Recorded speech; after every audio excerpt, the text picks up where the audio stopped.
व्यासाय भवनाशाय शेषाय गुणराशये हृद्याय शुद्धविद्याय मध्वाय च नमो नमः। नारायणाय परिपूर्णगुणार्णवाय विश्वोदय स्थितिलयो नियतिप्रदाय ज्ञानप्रदाय विबुधासुरसौख्यदुःखसत्कारणाय वितताय नमो नमस्ते। श्रीगुरुभ्यो नमः। हरिः ओಂ। ಇಲ್ಲಿಯ ತನಕ ನಾವು ಒಟ್ಟು 19 ಅಧ್ಯಾಯಗಳು ಮಹಾಭಾರತ ತಾತ್ಪರ್ಯ ನಿರ್ಣಯದಲ್ಲಿ ಒಟ್ಟು 32 ಅಧ್ಯಾಯಗಳು. ಅದರಲ್ಲಿ 19 ಅಧ್ಯಾಯಗಳ ಚಿಂತನೆಯನ್ನ ಮುಗಿಸಿದ್ದೇವೆ. ಇಂದು 20ನೇ ಅಧ್ಯಾಯ ಎಂಬುದು ಪ್ರಾರಂಭ ಆಗ್ತಾ ಇದೆ. ಅದಕ್ಕಿಂತ ಮುಂಚೆ ಯಥಾವತ್ತಾಗಿ 19ನೇ ಅಧ್ಯಾಯದ ರಾಯರು ರಚನೆ ಮಾಡಿಕೊಟ್ಟಂತಹ ಸಾರ ಚಿಂತನೆ, ಮಹಾಭಾರತ ತಾತ್ಪರ್ಯ ಭಾವ ಸಂಗ್ರಹ, ಈ ಶ್ಲೋಕದ ಚಿಂತನೆಯನ್ನು ಮಾಡೋಣ. ಪುರಾಣಿಕರ ಪುಸ್ತಕದಲ್ಲಿ 19ನೇ ಅಧ್ಯಾಯಕ್ಕಿಂತ ಪ್ರಾರಂಭದಲ್ಲಿ ಆ ಭಾಗ ಇದೆ. ಶ್ಲೋಕ ಹೇಳ್ತೇನೆ, ನೀವು ಹೇಳಿ. ಯತ್ಕಾರುಣ್ಯ ಬಲೇನ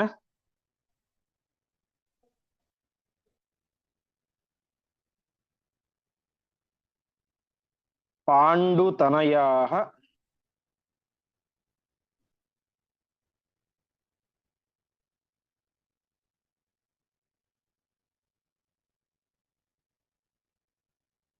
ನಿಸ್ತೀರ್ಣ ನಾನಾಪದೋ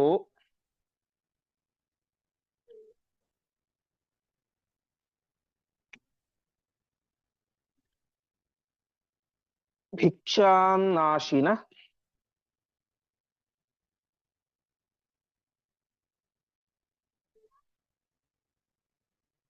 ಆಗಮಾಭ್ಯಸನಿನಃ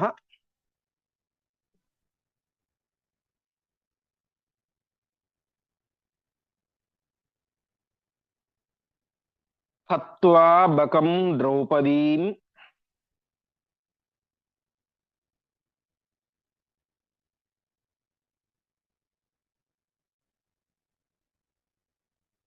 ಉದ್ವಾಹ್ಯಾಖಿಲ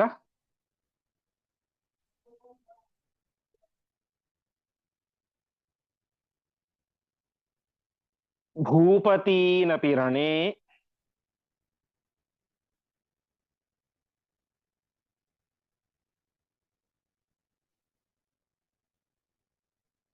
ಜಿತ್ವಾ ಗತಾಃ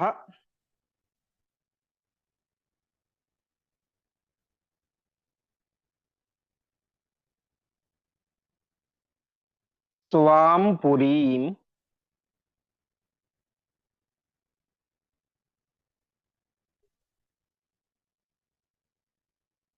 ಇಂದ್ರಪ್ರಸ್ಥಪುರೇ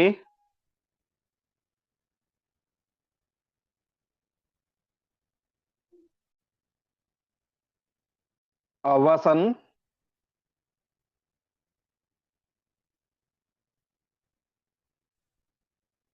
ಕೃತಧರಾರಕ್ಷಾಃ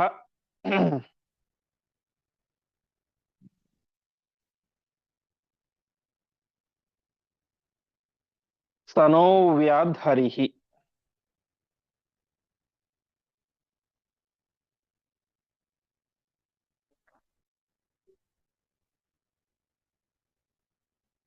ಹತ್ತೊಂಬತ್ತನೇ ಅಧ್ಯಾಯದ ಸಮಗ್ರವಾದಂತಹ ಚಿಂತನೆಯನ್ನ ಸಂಗ್ರಹ ಮಾಡಿ ರಾಯರು ಒಂದು ಶ್ಲೋಕದಲ್ಲಿ ತಿಳಿಸ್ತಾ ಇದ್ದಾರೆ. ಯತ್ ಕಾರುಣ್ಯ ಬಲೇನ, ಪರಮಾತ್ಮನ ಕಾರುಣ್ಯದಿಂದಾಗಿ ಪಾಂಡವರು ನಾನಾಪದ ನಿಸ್ತೀರ್ಣ, ಅನೇಕ ರೀತಿಯಾದಂತಹ ತೊಂದರೆಗಳು ಬಂತು. ಆ ಒಂದು ಅರಗಿನ ಮನೆ ಇರಬಹುದು, ಬಕಾಸುರ ಇರಬಹುದು, ಹಿಡಿಂಬಾಸುರ ಇರಬಹುದು, ಹೀಗೆ ಅನೇಕ ತೊಂದರೆಗಳು ಬಂತು. ಆ ಎಲ್ಲ ತೊಂದರೆಗಳನ್ನು ಕೂಡ ಪರಮಾತ್ಮನ ಕಾರುಣ್ಯ ಬಲದಿಂದಾಗಿ ದಾಟಿ ಭಿಕ್ಷಾನಾಶಿನಃ, ಭಿಕ್ಷೆಯ ಅನ್ನವನ್ನು ತಿನ್ನುತ್ತಾ ಆಗಮಾಭ್ಯಸನೀನಃ, ಅನೇಕ ಶಾಸ್ತ್ರಗಳ ಅಧ್ಯಯನವನ್ನು ಮಾಡ್ತಾರೆ. ಅದಾದ ಮೇಲೆ ಭೀಮಸೇನ ದೇವರು ಬಕಂ ಹತ್ವ, ಬಕಾಸುರ ಸಂಹಾರವನ್ನು ಮಾಡ್ತಾರೆ. ದ್ರೌಪದೀಂ ಉದ್ವಾಹ್ಯ, ದ್ರೌಪದಿಯರ ಮದುವೆ ಆಗ್ತಾರೆ. ಆ ಸಂದರ್ಭದಲ್ಲಿ ಯುದ್ಧಕ್ಕೆ ಅಂತ ಬಂದಂತಹ ಎಲ್ಲ ಭೂಪತಿಗಳನ್ನು ಕೂಡ, ರಾಜರನ್ನು ಕೂಡ ಗೆದ್ದು ಸ್ವಾಂ ಪುರೀಂ, ತಮ್ಮ ನಗರಕ್ಕೆ ಬಂದು, ಅದಾದ ಮೇಲೆ ಅರ್ಥಾತ್ ಹಸ್ತಿನಾವತಿಗೆ ಬಂದು, ಅದಾದ ಮೇಲೆ ಇಂದ್ರಪ್ರಸ್ಥಪುರೇ ಅವಸನ್, ಇಂದ್ರಪ್ರಸ್ಥಕ್ಕೆ ಬಂದು ರಾಜ್ಯಭಾರವನ್ನು ಮಾಡ್ತಾ ಇದ್ದಾರೆ. ಕೃತಧರಾರಕ್ಷಾ, ಧರಾರಕ್ಷಾ ಅಂದ್ರೆ ಭೂಮಿಯನ್ನು ರಕ್ಷಣೆ ಮಾಡುವುದು, ರಾಜರ ಸ್ಥಾನ. ಹೀಗೆ ಅಲ್ಲಿ ರಾಜ್ಯಭಾರವನ್ನು ಮಾಡ್ತಾ ಇರುವಂತಹ ಪಾಂಡವರು, ಹೀಗೆ ಅವರಿಗೆ ಅನುಗ್ರಹವನ್ನು ಮಾಡಿದಂತಹ ಪರಮಾತ್ಮ ನಮ್ಮೆಲ್ಲರನ್ನು ಕೂಡ ರಕ್ಷಣೆ ಮಾಡಲಿ ಅಂತ ಸಂಕ್ಷಿಪ್ತವಾಗಿ 19ನೇ ಅಧ್ಯಾಯದ ನಿರ್ಣಯವನ್ನ ಸಂಗ್ರಹ ಮಾಡಿ ರಾಯರು ನೀಡಿದ್ದಾರೆ. ಹೀಗೆ ಇಲ್ಲಿಗೆ 19ನೇ ಅಧ್ಯಾಯದ ಚಿಂತನೆ ಮುಗಿಯುತ್ತೆ. ಮುಂದೆ 20ನೇ ಅಧ್ಯಾಯ ಪ್ರಾರಂಭ. 20ನೇ ಅಧ್ಯಾಯಕ್ಕೆ ಆಚಾರ್ಯರು ಕೊಟ್ಟಂತಹ ಹೆಸರು ಖಾಂಡವ ವನದಹನ ಅಂತ. ಖಾಂಡವ ದಹನ, ಖಾಂಡವ ಎನ್ನುವಂತ ಒಂದು ವನ ಇತ್ತು, ಅದರಲ್ಲಿ ಅನೇಕ ದುಷ್ಟ ರಾಕ್ಷಸರೆಲ್ಲ ತುಂಬಿಕೊಂಡು ಬಿಟ್ಟಿದ್ರು. ಹಾಗಾಗಿ ಅರ್ಜುನನ ಮೂಲಕ ಶ್ರೀಕೃಷ್ಣ ಪರಮಾತ್ಮ ಸಮಗ್ರ ಖಾಂಡವ ವನವನ್ನೇ ದಹನ ಮಾಡಿದಂತಹ ಒಂದು ಅಪರೂಪದ ಪ್ರಸಂಗ ಈ ಒಂದು ಅಧ್ಯಾಯದಲ್ಲಿ ಬರುತ್ತೆ. ಹಾಗಾಗಿ ಇದಕ್ಕೆ ಖಾಂಡವ ದಹನ ಎಂಬುದಾಗಿ ಹೆಸರನ್ನು ಇಟ್ಟಿದ್ದಾರೆ. ಮೊದಲನೆಯ ಶ್ಲೋಕ. ಯಜ್ಞೋರುದಾನ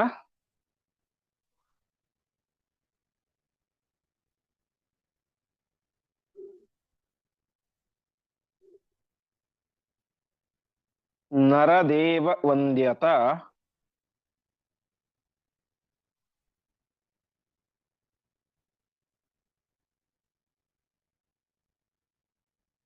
ಪ್ರಶ್ನರ್ಷಿ ಪೂಜಾಸು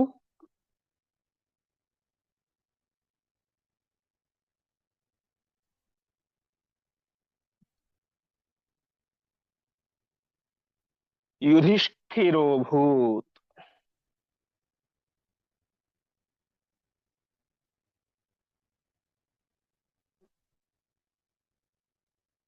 ಧರ್ಮಾನುಶಾಸ್ತಿ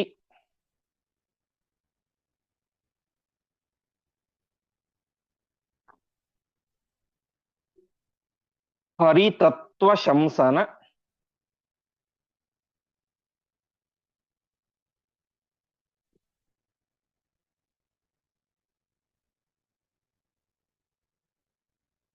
ಸ್ವರಾಷ್ಟ್ರ ರಕ್ಷಾದಿಷು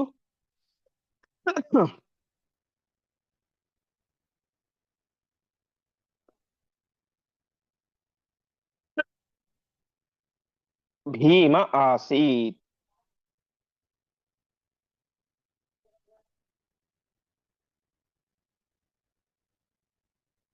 ಪದಚ್ಛೇದ.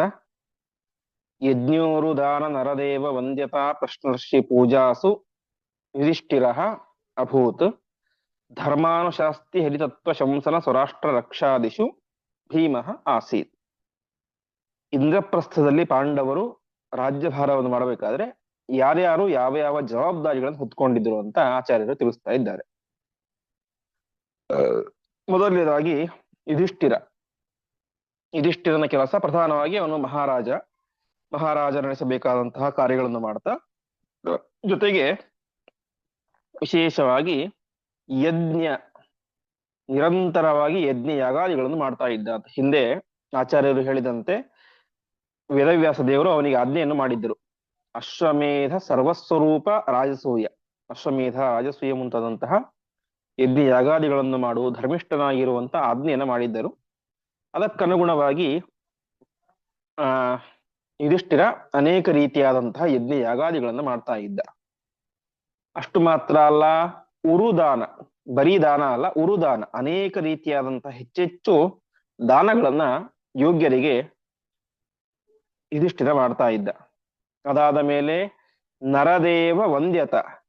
ಯುಧಿಷ್ಠಿರ ಒಂದು ತನ್ನ ವ್ಯಕ್ತಿತ್ವವೇ ಬೇರೆ. ಒಂದು ಪ್ರಧಾನವಾಗಿ ಹೆಸರಿಗೆ ತಕ್ಕಂತೆ ಧರ್ಮ ಮೂರ್ತಿಯಾಗಿದ್ದ, ಅಷ್ಟೇ ಪರಮ ಸಾತ್ವಿಕನಾಗಿದ್ದ, ಪ್ರತಿಯೊಬ್ಬರನ್ನು ಗೌರವದಿಂದ ಕಾಣುವಂತ ವ್ಯಕ್ತಿತ್ವ ಅನ್ನೋದಾಗಿತ್ತು. ಹೀಗೆ ಇಷ್ಟೆಲ್ಲಾ ಹಿನ್ನೆಲೆಯಲ್ಲಿ ಯುಧಿಷ್ಠಿರ ಒಂದು ಹಂತದಲ್ಲಿ ಲೋಕಪೂಜ್ಯನಾಗಿದ್ದ. ಎಲ್ಲ ರಾಜ ಮಹಾರಾಜರುಗಳು ಕೂಡ ಅವನಿಗೆ ಗೌರವವನ್ನು ಕೊಡ್ತಾ ಇದ್ರು. ಹಾಗಾಗಿ ನರದೇವ ವಂದ್ಯತ, ಎಲ್ಲ ರಾಜರುಗಳಿಂದಾಗಿ ಗೌರವವನ್ನ ಸ್ವೀಕಾರ ಮಾಡೋದು, ಅದಕ್ಕೊಂದು ಕೆಪಾಸಿಟಿ ಬೇಕು. ಹೀಗೆ ಆ ಒಂದು ಧರ್ಮರಾಜ ಆ ಒಂದು ಸ್ಥಾನದಲ್ಲಿ ಇದ್ದುಕೊಂಡು ಸಮಸ್ತ ರಾಜರುಗಳಿಂದಾಗಿ ಗೌರವವನ್ನ ಸ್ವೀಕರಿಸ್ತಾ ಇದ್ದ. ಅದಾದ ಮೇಲೆ ಪ್ರಶ್ನ ಅಂತಂದ್ರೆ ನಿರಂತರವಾಗಿ ತನ್ನ ಆಸ್ಥಾನದಲ್ಲಿ ತತ್ವ ನಿರ್ಣಯದ ಸಭೆಗಳನ್ನ ಮಾಡುವುದು. ದೊಡ್ಡ ದೊಡ್ಡ ಹಿಂದೆ ನಾವು ಕೇಳಿದಂತೆ ವೇದವೇದ್ಯರಾದಂತಹ ಬ್ರಾಹ್ಮಣರು ತಮ್ಮ ತಮ್ಮ ಊರುಗಳನ್ನು ಮನೆಗಳನ್ನು ಬಿಟ್ಟು ಇಂದ್ರಪ್ರಸ್ಥಕ್ಕೆ ಬಂದ್ರು ಅಂತ. ಹಾಗೆ ನಿರಂತರ ದೊಡ್ಡ ದೊಡ್ಡ ಜ್ಞಾನಿಗಳು ಋಷಿ ಮುನಿಗಳು ಅಲ್ಲಿ ಇರ್ತಾ ಇದ್ರು. ಹಾಗಾಗಿ ಅವರನ್ನ ಸೇರಿಸಿಕೊಂಡು ಸಭೆಗಳನ್ನ ಮಾಡುವುದು, ವಾಕ್ಯಾರ್ಥ ಗೋಷ್ಠಿ ವಿಚಾರ ಗೋಷ್ಠಿಗಳನ್ನ ಮಾಡಿ ಅಲ್ಲಿ ಪ್ರಶ್ನೆಯನ್ನು ಮಾಡುವುದು, ಧರ್ಮದ ಬಗ್ಗೆ ಪ್ರಶ್ನೆಯನ್ನು ಮಾಡಿ ಉತ್ತರವನ್ನು ಕಂಡುಕೊಳ್ಳುವುದು, ಇದನ್ನು ಮಾಡ್ತಾ ಇದ್ದ. ಆಮೇಲೆ ಅರ್ಷಿ ಪೂಜಾಸು ಅಂದ್ರೆ ಋಷಿಗಳ ಪೂಜೆ, ಮನೆಗೆ ಬಂದಂತಹ ಋಷಿಗಳ ಬ್ರಾಹ್ಮಣರ ಜ್ಞಾನಿಗಳ ಸತ್ಕಾರ, ಇವೆಲ್ಲವನ್ನು ಕೂಡ ಯುಧಿಷ್ಠಿರ ಮಾಡ್ತಾ ಇದ್ದ. ಯಜ್ಞ ಉರುದಾನ ನರದೇವ ವಂದ್ಯತಾ ಪ್ರಶ್ನ ಅರ್ಷಿ ಪೂಜಾಸು, ಇಷ್ಟೆಲ್ಲ ಕಾರ್ಯಗಳನ್ನು ಕೂಡ ಯುಧಿಷ್ಠಿರ ಮಾಡ್ತಾ ಇದ್ದ. ಯುಧಿಷ್ಠಿರ ಮಾಡ್ತಾ ಇದ್ದ ಅಂದ್ರೆ ಯುಧಿಷ್ಠಿರ ಒಬ್ಬನೇ ಮಾಡ್ತಾ ಇದ್ದ ಅಂತಲ್ಲ, ಪ್ರಧಾನವಾದಂತಹ ಜವಾಬ್ದಾರಿ ಯುಧಿಷ್ಠಿರನದ್ದು ಅಂತ. ಅದಾದ ಮೇಲೆ ಯುವರಾಜ ಯಾರು? ಭೀಮಸೇನ. ಭೀಮಸೇನ ದೇವರ ಕೆಲಸ ಏನು ಅಂತಂದ್ರೆ ಧರ್ಮಾನುಶಾಸ್ತಿ, ಧರ್ಮದ ಉಪದೇಶವನ್ನ ಪ್ರತಿಯೊಬ್ಬರಿಗೂ ಮಾಡೋದು. ಈ ರೀತಿಯಾಗಿ ಇರಬೇಕು, ಈ ರೀತಿಯಾಗಿ ಇರಬಾರ್ದು ಅಂತ ವರ್ಣ ಮತ್ತು ಆಶ್ರಮೋಚಿತವಾದಂತಹ ಧರ್ಮಗಳ ಬಗ್ಗೆ ಅಪಾರವಾದಂತಹ ನಿಷ್ಠೆ. ತಾವು ಮಾತ್ರ ತಮ್ಮ ವರ್ಣಾಶ್ರಮೋಚಿತವಾದಂತಹ ಕರ್ಮಗಳನ್ನ ಪ್ರಾಮಾಣಿಕವಾಗಿ ಮಾಡೋದಲ್ಲ, ದೇಶದ ಎಲ್ಲ ಪ್ರಜೆಗಳು ಕೂಡ ತಮ್ಮ ತಮ್ಮ ವರ್ಣಾಶ್ರಮೋಚಿತವಾದಂತಹ ಕಾರ್ಯಗಳನ್ನ, ಬ್ರಾಹ್ಮಣ ಕ್ಷತ್ರಿಯ ವೈಶ್ಯ ಶೂದ್ರ, ಬ್ರಹ್ಮಚಾರಿ ಗೃಹಸ್ಥ ವಾನಪ್ರಸ್ಥ ಸನ್ಯಾಸ, ಹೀಗೆ ಪ್ರತಿಯೊಬ್ಬರೂ ಕೂಡ ತಮ್ಮ ತಮ್ಮ ವರ್ಣಾಶ್ರಮೋಚಿತವಾದಂತಹ ಕರ್ಮಗಳನ್ನ ಮಾಡಬೇಕು. ಅದರ ಬಗ್ಗೆ ಅವರಿಗೆ ಸರಿಯಾದಂತಹ ಮಾಹಿತಿ ಬೇಕು, ಅವರ ಮೂಲಕ ಆ ಕಾರ್ಯಗಳನ್ನ ಮಾಡಿಸಬೇಕು. ಹೀಗೆ ಆ ಒಂದು ಜವಾಬ್ದಾರಿಯನ್ನ ಭೀಮಸೇನ ದೇವರು ಹೊತ್ತುಕೊಂಡಿದ್ರು. ಅದಾದ ಮೇಲೆ ಹರಿತತ್ವ ಶಂಸನ, ಪ್ರತಿಯೊಬ್ಬರಿಗೂ ಕೂಡ ಪರಮಾತ್ಮನ ತತ್ವದ ಉಪದೇಶ. ಬರೀ ಬ್ರಾಹ್ಮಣರಿಗೆ ಮಾಡ್ತಾ ಇದ್ದ, ಬೇರೆಯವರಿಗಂತಲ್ಲ, ತನ್ನ ರಾಜ್ಯದ ಸಮಸ್ತ ಪ್ರಜೆಗಳಿಗೂ ಕೂಡ ಹರಿತತ್ವ ಶಂಸನ, ಪರಮಾತ್ಮನ ತತ್ವದ ಉಪದೇಶ, ಪರಮಾತ್ಮನ ಭಕ್ತಿಯ ತತ್ವದ ಉಪದೇಶವನ್ನ ಭೀಮಸೇನ ದೇವರು ಮಾಡ್ತಾ ಇದ್ರು. ಅದಾದ ಮೇಲೆ ಸ್ವರಾಷ್ಟ್ರ ರಕ್ಷಾದಿಶು, ತಮ್ಮ ರಾಷ್ಟ್ರವನ್ನ ರಕ್ಷಣೆ ಮಾಡಬೇಕು. ಯಾಕಂದ್ರೆ ಭೀಮಸೇನ ದೇವರು ಬಲ ಸ್ವರೂಪರು, ಹಾಗಾಗಿ ಶತ್ರುಗಳಿಂದಾಗಿ ದೇಶದ ರಕ್ಷಣೆಯನ್ನು ಮಾಡುವಂತ ಕೆಲಸ, ಇದೇ ಮೊದಲಾದಂತಹ ಅನೇಕ ಕಾರ್ಯಗಳನ್ನ ಮಾಡ್ತಾ ಇದ್ರು ಅಂತ. ಒಟ್ಟಿನಲ್ಲಿ ಪ್ರಧಾನವಾಗಿ ಧರ್ಮದ ರಕ್ಷಣೆ, ಧರ್ಮದ ಉಪದೇಶ ಮತ್ತು ರಾಷ್ಟ್ರದ ರಕ್ಷಣೆ, ಇಷ್ಟೆಲ್ಲ ಕಾರ್ಯಗಳನ್ನು ಭೀಮಸೇನ ದೇವರು ಮಾಡ್ತಾ ಇದ್ರು ಅಂತ. ಹೀಗೆ ಯುಧಿಷ್ಠಿರ ಯಾವ ಯಾವ ಕಾರ್ಯಗಳನ್ನ ಮಂಚೂಣಿಯಲ್ಲಿ ಇದ್ದುಕೊಂಡು ಮಾಡ್ತಾ ಇದ್ದ ಮತ್ತು ಭೀಮಸೇನ ದೇವರು ಯಾವ ಕಾರ್ಯವನ್ನು ಮಾಡ್ತಾ ಇದ್ರು ಅಂತ ತಿಳಿಸಿದರು. ಮುಂದೆ ಸ್ತ್ರೀಧರ್ಮ ಸ್ತ್ರೀಧರ್ಮ ಸಂಶಾಸನ,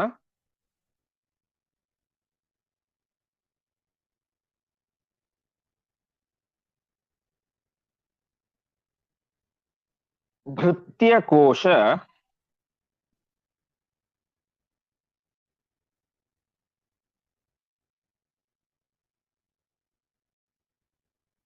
ರಕ್ಷಾವ್ಯಯಾದೌ,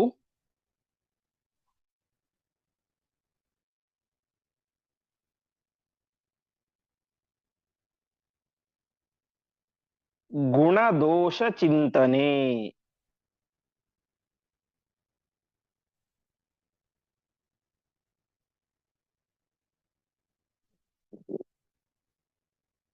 ಅಂತಃಪುರಸ್ಥಸ್ಯ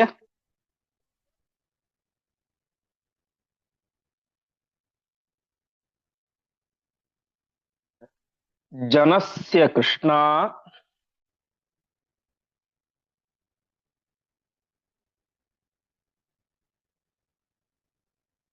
ಹ್ಯಾಸೀತ್ ಹರೇಃ,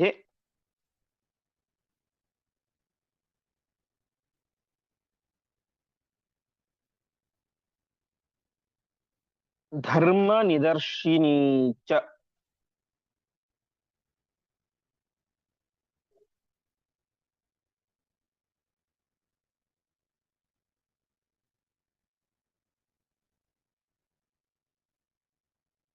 ಪದಚ್ಛೇದ. ಸ್ತ್ರೀಧರ್ಮ ಸಂಶಾಸನ ಭೃತ್ಯಕೋಶ ರಕ್ಷಾವ್ಯಯಾದೌ ಗುಣದೋಷ ಚಿಂತನೆ, ಅಂತಃಪುರಸ್ಥಸ್ಯ ಜನಸ್ಯ ಕೃಷ್ಣ ಹಿ ಆಸೀತ್ ಹರೇಃ ಧರ್ಮ ನಿದರ್ಶಿನಿ ಅಥವಾ ಧರ್ಮ ನಿದರ್ಶನಿ ಚ.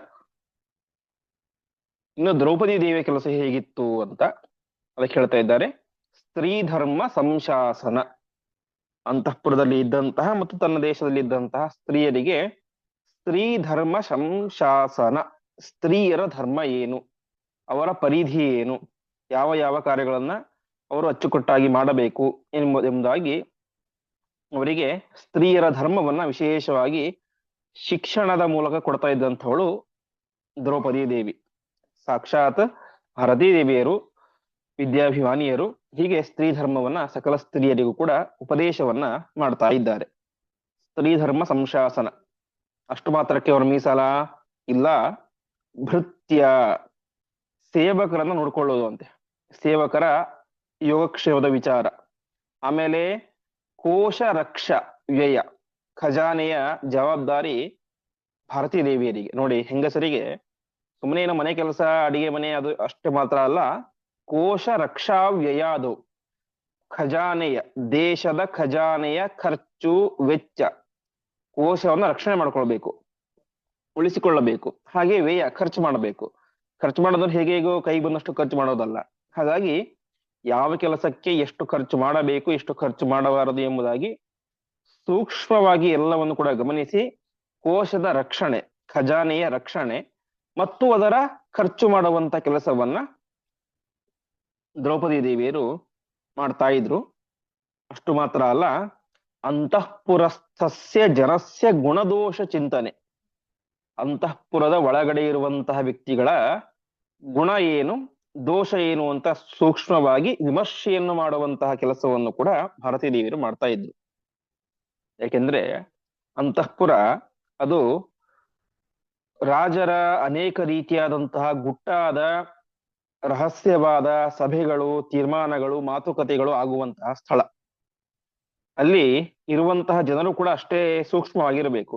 ಹೇಗೆ ಇದ್ಬಿಟ್ರೆ ರಾಜ್ಯದ ಮಾಹಿತಿಯಲ್ಲೂ ಕೂಡ ಲೀಕ್ ಆಗ್ಬಿಡುತ್ತೆ, ಸೋರಿಕೆ ಆಗಿಬಿಡುತ್ತೆ. ಹಾಗಾಗಿ ಅಂತಃಪುರದಲ್ಲಿ ಇರುವಂತಹ ಜನರ ಗುಣ ಏನು, ದೋಷ ಏನು ಅಂತ ಚಿಂತನೆ ಮಾಡುವಂತ ಕೆಲಸವನ್ನು ಕೂಡ ಮಾಡ್ತಾ ಇದ್ಲು ಭಾರತೀ ದೇವಿಯರು. ಹೀಗೆ ಎಲ್ಲ ರೀತಿಯಾದಂತ ಕಾರ್ಯಗಳನ್ನು ಮಾಡ್ತಾ ಹರೇಹೇ ಧರ್ಮ ನಿದರ್ಶಿನಿ, ಎಲ್ಲ ಜನರಿಗೂ ಕೂಡ ವಿಷ್ಣು ಧರ್ಮವನ್ನ, ಪರಮಾತ್ಮನ ಧರ್ಮವನ್ನ, ಪರಮಾತ್ಮನ ಚಿಂತನೆಯನ್ನ ಉಪದೇಶ ಮಾಡುವಂತ ಕೆಲಸವನ್ನು ಕೂಡ ಭಾರತೀ ದೇವಿಯರು ಮಾಡ್ತಾ ಇದ್ರು ಎಂಬುದಾಗಿ ಭಾರತೀ ದೇವಿಯರ ಕಾರ್ಯದ ಬಗ್ಗೆ ತಿಳಿಸ್ತಾ ಇದ್ದಾರೆ. ಇದರ ಬಗ್ಗೆ ಮಹಾಭಾರತದ ಆದಿಪರ್ವದಲ್ಲಿ, ವನಪರ್ವದಲ್ಲಿ ಒಂದು ಮಾತು ಬರುತ್ತೆ. ಮಹಾಭಾರತದಲ್ಲಿ ವನಪರ್ವದಲ್ಲಿ ಕಾಡಿನಲ್ಲಿ ಇರ್ತಾರೆ ಪಾಂಡವರು. ಆವಾಗ ಸತ್ಯಭಾಮಾ ದೇವಿಯರು ಅಲ್ಲಿಗೆ ಬರ್ತಾರೆ. ಅಲ್ಲಿಗೆ ಬಂದಾಗ ಸತ್ಯಭಾಮಾ ದೇವಿ ಮತ್ತು ದ್ರೌಪದಿಯರ ಮಧ್ಯೆ ಆಗುವಂತ ಒಂದು ಸಂಭಾಷಣೆ.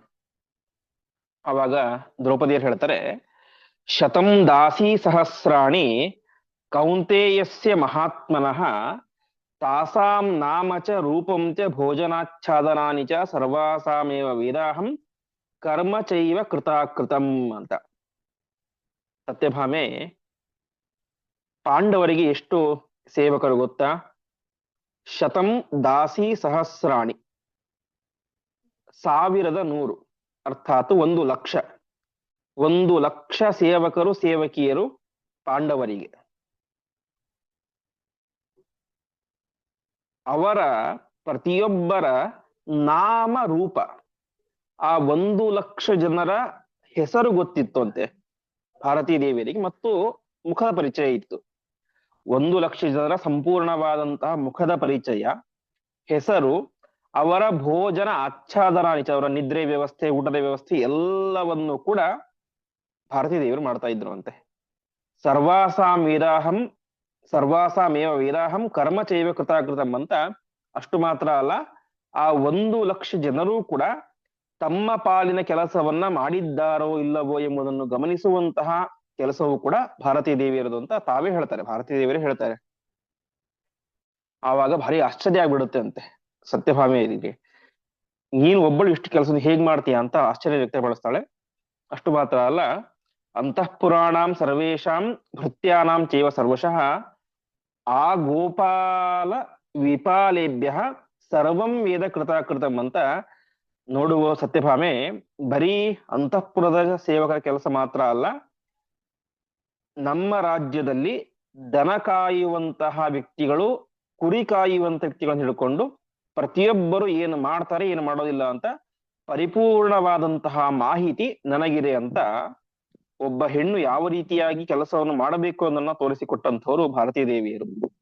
ಅಷ್ಟು ಮಾತ್ರ ಅಲ್ಲ, ಸರ್ವಃ ರಾಜ್ಯಂ ಸಮುದಾಯಂ ಆಯಂ ಚ ವೇಮೇವ ಚ ಏಕಾಹಂ ವೇದ್ಮಿ ಕಲ್ಯಾಣಿ ಪಾಂಡವಾನ ಯಶಸ್ವಿನಿ ಅಂತ ನೋಡೋ ಸತ್ಯಭಾಮೆ, ಇಡೀ ರಾಜ್ಯದ ಖರ್ಚೇನು, ವೆಚ್ಚ ಏನು, ಆಯ ಏನು, ವ್ಯಯ ಏನು ಅಂತ ಗೊತ್ತಿರೋದು ನನಗೆ. ನನ್ನ ಗಂಡಂದ್ರೆ ಏನ್ ಮಾಡ್ತಾರೆ, ಮೈ ಸರ್ವಂ ಸಮಾಸಜ್ಯ ಕುಟುಂಬಂ ಭರತರ್ಷಭಾಹ ಉಪಾಸನರತಾ ಸರ್ವೇ ಘಟಯಂತಿ ವರಾನನೆ ಅಂತ ನನ್ನ ಗಂಡಂದ್ರಿಗೆ ಭಾರಿ ತಲೆನೋವಿನ ಕೆಲಸ ಏನೂ ಕೂಡ ಇಲ್ಲ. ಎಲ್ಲ ಜವಾಬ್ದಾರಿಯನ್ನು ಕೂಡ ಅವರು ನನ್ನ ಮೇಲೆ ಹೊರಿಸಿ ಏನ್ ಮಾಡ್ತಾ ಇದ್ದಾರೆ, ಉಪಾಸನರತ ಏಕಾಂತದಲ್ಲಿ ಕುಳಿತುಕೊಂಡು ಸಾಧನೆಯನ್ನು ಮಾಡ್ಕೊಳ್ತಾ ಇದ್ದಾರೆ. ನಾನು ಅವರ ಸಾಧನೆಗೆ ಅನುಕೂಲಳಾಗಿದ್ದೇನೆ ಅಂತ ಒಬ್ಬ ಹೆಣ್ಣು ಯಾವ ರೀತಿಯಾಗಿ ಕುಟುಂಬದ ಜವಾಬ್ದಾರಿಯನ್ನ ವಹಿಸಿಕೊಳ್ಳಬೇಕು ಎನ್ನುವುದಕ್ಕೆ ಒಬ್ಬ ಸೂಚನೆಯಾಗಿ, ಎಕ್ಸಾಂಪಲ್ ಆಗಿ ಭಾರತೀ ದೇವರಿದ್ದಾರೆ. ಹಾಗಂದ ತಕ್ಷಣ ಬರೀ ಅವ್ರು ಮನೆ ಕೆಲಸ ಮಾಡ್ತಾ ಇದ್ರು, ಖರ್ಚು ವೆಚ್ಚ ಇದನ್ನೇ ನೋಡ್ಕೊಳ್ತಾ ಇದ್ರು ಅಂತ ಅರ್ಥ ಅಲ್ಲ. ಆಚಾರ್ಯರೇ ಹೇಳುವಂತೆ ಹರೇಹೇ ಧರ್ಮ ನಿದರ್ಶಿನಿ, ಧರ್ಮ ಕಾರ್ಯಗಳನ್ನು ಮಾಡ್ತಾ ಇದ್ರು. ಸ್ತ್ರೀಯರ ಧರ್ಮದ ಪಾಲನೆಯನ್ನು ಮತ್ತು ಸ್ತ್ರೀಯರ ಧರ್ಮದ ಉಪದೇಶಗಳನ್ನು ಮಾಡ್ತಾ ಇದ್ರು. ಅದರ ಜೊತೆಗೆ ಮನೆಯ ಜವಾಬ್ದಾರಿ, ಅದರ ಜೊತೆಗೆ ಸೇವಕರ ಜವಾಬ್ದಾರಿ, ಜೊತೆಗೆ ರಾಜ್ಯದ ಜವಾಬ್ದಾರಿ, ಇಷ್ಟೆಲ್ಲವನ್ನು ಕೂಡ ತನ್ನ ಮೇಲೆ ಹಾಕಿಕೊಂಡು ಆ ಜವಾಬ್ದಾರಿಯನ್ನ ಪರಿಪೂರ್ಣವಾಗಿ ಪರ್ಫೆಕ್ಟ್ ಆಗಿ ನಿಭಾಯಿಸ್ತಾ ಗಂಡಂದಿರ ತಲೆನೋವನ್ನ ಕಡಿಮೆ ಮಾಡಿ, ಗಂಡಂದಿರ ಜವಾಬ್ದಾರಿಯನ್ನು ಕಡಿಮೆ ಮಾಡಿ ಅವರು ತಮ್ಮ ಸಾಧನೆಯನ್ನ ಉಪಾಸನರತ ಏಕಾಂತದಲ್ಲಿ ಕುಳಿತುಕೊಂಡು ಉಪಾಸನೆಯನ್ನು ಮಾಡ್ಕೊಳ್ಳಿಕ್ಕೆ ಅನುಕೂಲವಾಗಿ ಇದ್ಲು ಭಾರತೀ ದೇವಿಯರು ಎಂಬುದಾಗಿ ಹೇಳ್ತಾರೆ. ಒಂದು ಸುಭಾಷಿತ ಇದೆ ಸಂಸ್ಕೃತದಲ್ಲಿ, ಸ್ತ್ರೀಣಾಂ ಅಶಿಕ್ಷಿತ ಪಟುತ್ವಂ ಅಮಾನುಷೀಷು ಅಂತ, ಅದೇನೋ ಪೂರ್ತಿ ಇದೆ, ನೆನಪಾಗ್ತಾ ಇಲ್ಲ. ಅಂದ್ರೆ ಸ್ತ್ರೀಯರಿಗೆ ಕೆಲಸ ಕಾರ್ಯಗಳನ್ನ, ಒಂದು ಚಾಕಚಕ್ಯತೆಯನ್ನ, ಕೌಶಲ್ಯಗಳನ್ನ ಹೇಳ್ಕೊಡ್ಬೇಕಾಗಿಲ್ಲ ಅಂತೆ. ಅದು ಸಹಜವಾಗಿ ಬಂದ್ಬಿಟ್ಟಿರುತ್ತೆ ಎಂಬುದಾಗಿ ಸುಭಾಷಿತಕಾರ ಹೇಳ್ತಾನೆ. ಅದು ಎಲ್ಲಿಯವರೆಗೆ ಅಂತಂದ್ರೆ, ಬರೀ ಮನುಷ್ಯ ಸ್ತ್ರೀಯರಲ್ಲಿ ಮಾತ್ರವಲ್ಲ, ಪ್ರಾಣಿ ಪಕ್ಷಿಗಳಲ್ಲೂ ಕೂಡ, ಆ ಹೆಣ್ಣು ಪಕ್ಷಿಗಳಲ್ಲಿ, ಹೆಣ್ಣು ಪ್ರಾಣಿಗಳಲ್ಲಿ ಗಂಡಸರಿಗೆ ಗೊತ್ತಿಲ್ಲದೆ ಇರುವಂತಹ ಅನೇಕ ಅಂಶಗಳು, ಕೆಲಸ ಕಾರ್ಯಗಳು, ಚಾಕಚಕ್ಯತೆಗಳು, ಕೌಶಲ್ಯಗಳು ಸಹಜವಾಗಿ ಬಂದ್ಬಿಟ್ಟಿರ್ತಾವೆ ಅಂತ. ಅದನ್ನ ಯಾರು ಹೇಳ್ಕೊಡ್ಬೇಕಾಗಿಲ್ಲ. ಅದು ಸ್ತ್ರೀಯರ ಒಂದು ಗರಿಷ್ಠತೆ. ಹೀಗೆ ಭಾರತೀ ದೇವಿಯರು ಕೂಡ ಎಲ್ಲ ಕಾರ್ಯಗಳನ್ನು ಕೂಡ ಅತ್ಯಂತ ಸಮರ್ಥವಾಗಿ ಮಾಡ್ತಾ ಇದ್ರು ಎಂಬುದಾಗಿ ಭಾರತೀ ದೇವಿಯರ ಕೆಲಸದ ಬಗ್ಗೆ ಆಚಾರ್ಯರು ಮಾಹಿತಿಯನ್ನ ಕೊಡ್ತಾ ಇದ್ದಾರೆ. ಮುಂದೆ ಬೀಭತ್ಸುರಾಸೀತ್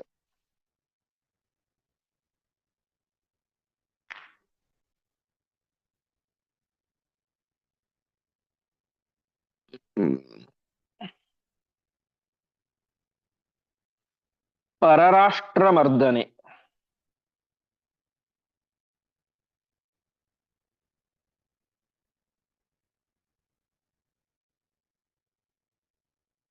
ಸೇನಾನಿಯಮ್ಯಾಂಸ್ತು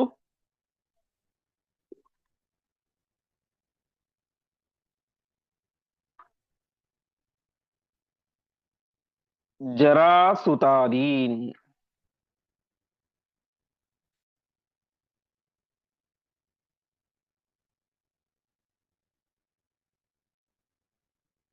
ಸಕೀಚಕಾದೀಂಶ್ಚ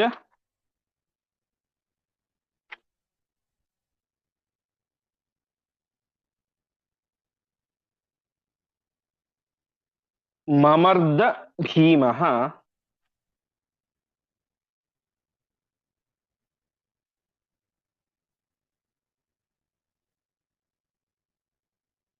ತಸ್ಯೈವತೆ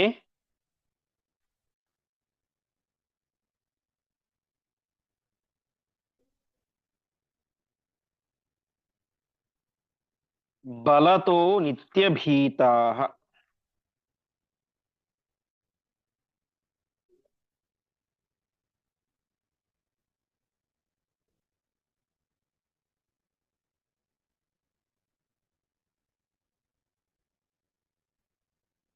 ಪದಚ್ಛೇದ ಬೀಭತ್ಸುಹು ಆಸೀತ್ ಪರರಾಷ್ಟ್ರಮರ್ದನೆ ತೇನ ಅನಿಯಮ್ಯಾನ್ ತು ಜರಾಸುತಾದೀನ್ ಸ ಕೀಚಕಾದೀನ್ ಚ ಮಮರ್ದ ಭೀಮಃ ತಸ್ಯ ಏವ ತೇ ಬಲತಃ ನಿತ್ಯಭೀತಾಃ.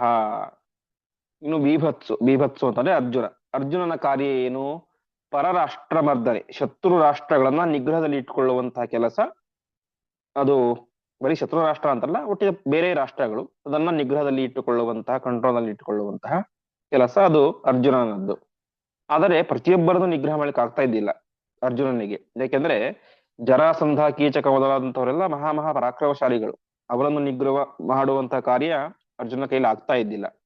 ಹಾಗಾಗಿ ತೇನ ಅನಿಯಮ್ಯಾನ್, ಯಾರಿಗೆ ಅರ್ಜುನ ಅರ್ಜುನ ಅರ್ಜುನರನ್ನ ನಿಗ್ರಹ ಮಾಡ್ಲಿಕ್ಕೆ ಆಗ್ತಾ ಇದ್ದಿಲ್ಲೋ, ಅರ್ಜುನನಿಗೆ ಯಾರನ್ನ ನಿಗ್ರಹ ಮಾಡ್ಲಿಕ್ಕೆ ಆಗ್ತಾ ಇದ್ದಿಲ್ಲೋ ಅವರನ್ನ, ಯಾರು? ಜರಾಸುತ, ಕೀಚಕ, ಜರಾಸಂಧ, ಕೀಚಕ ಮೊದಲಾದಂತವರನ್ನ ಭೀಮಃ ಮಮರ್ದ, ಭೀಮಸೇನ ದೇವರು ಸಹಜವಾಗಿ ನಿಗ್ರಹ ಮಾಡ್ತಾ ಇದ್ರು.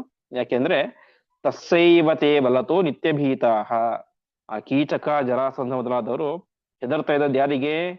ಭೀಮಸೇನನಿಗೆ ಮಾತ್ರ. ಉಳಿದವರು ಯಾರಿಗೂ ಕೂಡ ಅವ್ರು ಅಂಜುತ್ತಾ ಇದ್ದಿಲ್ಲ. ಹಾಗಾಗಿ ಅರ್ಜುನ ನಿಯಂತ್ರಣಕ್ಕೆ ಬರದೇ ಇದ್ದಂತಹ ಜರಾಸಂಧ, ಕೀಚಕ ಮೊದಲಾದಂಥವರನ್ನ ಭೀಮಸೇನ ದೇವರು ನಿಗ್ರಹ ಮಾಡ್ಕೊಳ್ತಾ ಇದ್ರು. ಮುಂದೆ ರಾಷ್ಟ್ರೇಶು ಭೀಮೇನ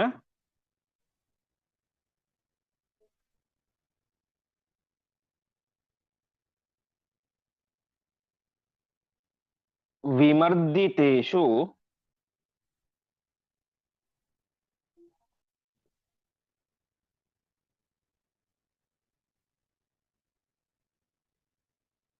ಜಿತಾಶ್ಚ ಯುದ್ಧೇಷು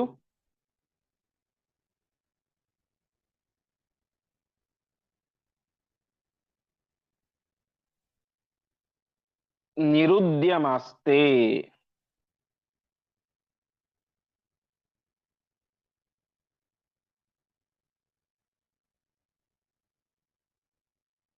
ಬಭೂವುರಾಸೀತ್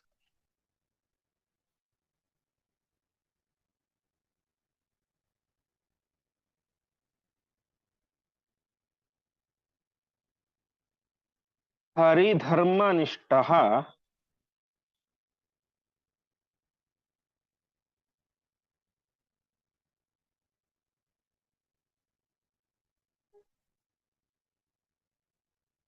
ಪ್ರಾಯೇಣ ಲೋಕಶ್ಚ.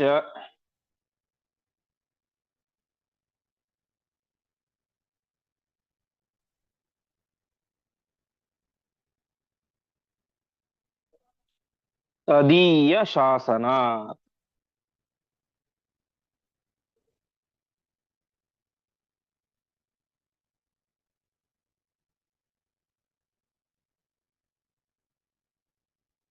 ಪದಚ್ಛೇದ.